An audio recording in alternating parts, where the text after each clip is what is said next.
it's Dr. Pat with Little Critters, and we have a tiger salamander with us today. He's a very active and busy little guy. This little one was found, he's a native animal to Arizona, which you wouldn't think of the desert as being very favorable to salamanders, but tiger salamanders do occur up in the White Mountains, kind of the 3,000 to 9,000 foot elevation. And he was found by a little girl in the water who thought she had found a tadpole. And so she brought him home, and her dad realized it was not a tadpole.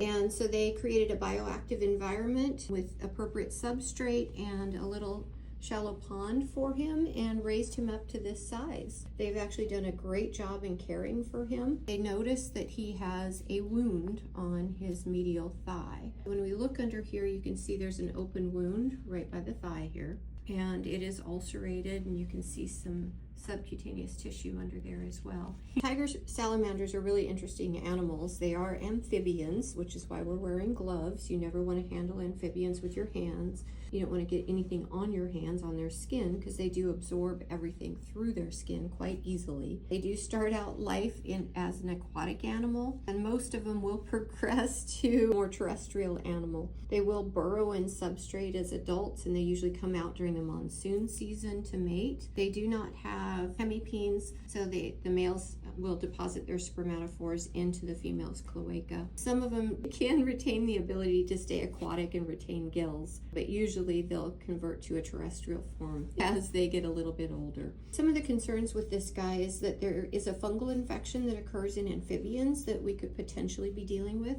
It is a common cause of mortality in amphibians worldwide, and it is very concerning. And again, he was a wild animal, so we don't know what he was potentially exposed to. Can get trauma that can create micro skin wounds, and then we can get bacterial infections in there that can cause ulceration, and so that's also a concern. He does eat crickets. We are recommending that they introduce worms to him.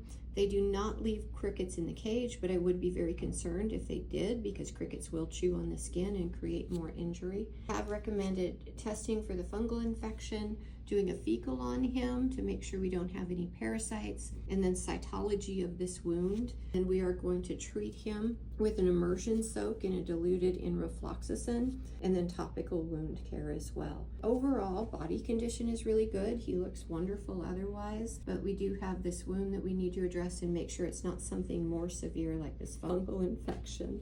He's a very, very busy little guy.